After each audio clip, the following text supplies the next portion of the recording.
But last question, man. Who do you got tonight?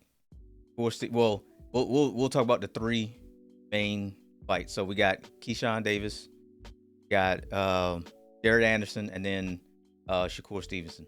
Who do you got in the Keyshawn Davis fight? Keyshawn Davis will win. I think he's going to win by decision, but it's going to be a good fight.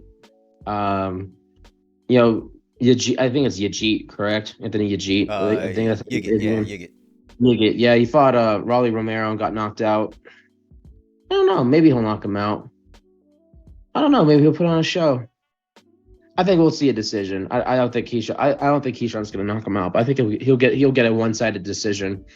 You know, he's a future star, and you know, I like his fights personally. I like watching him, and you can tell he's got a good head on his shoulders. I interviewed him right before the Canelo Saunders fight, and you know, he's got a lot of confidence, and I've been impressed with his performances so far, and what he's overcome as well. Yeah, I know he had some adversity last year in training camp.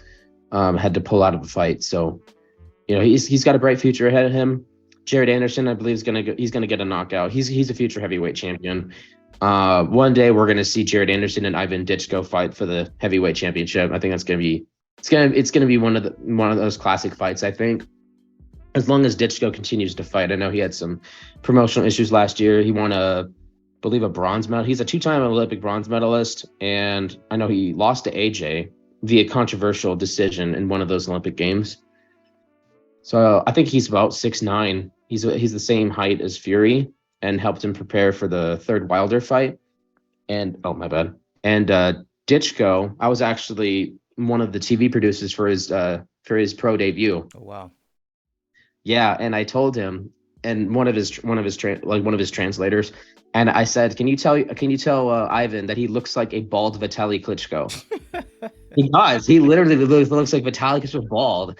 And they translated, and he started laughing. He said, "Dude, I get that all the time." Like, I look like Vitaly with no hair.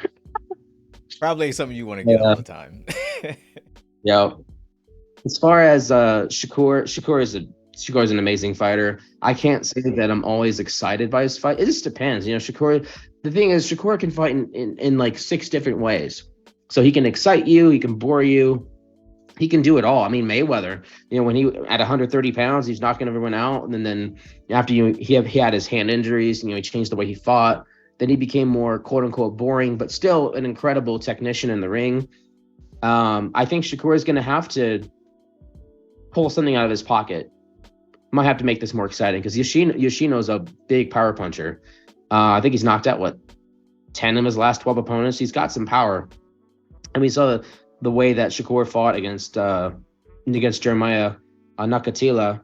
You know, as soon as he tasted that power, he was like, "Ooh, okay, maybe I don't like that too much. I'm gonna start boxing." I think Yoshino is gonna have to really come forward. You know, put Shakur in an uncomfortable position, get him against the ropes, and attack that body. If you can't knock him out to the head, you got to slow down that pace. So I think Shakur's gonna have to pull something out of his pocket.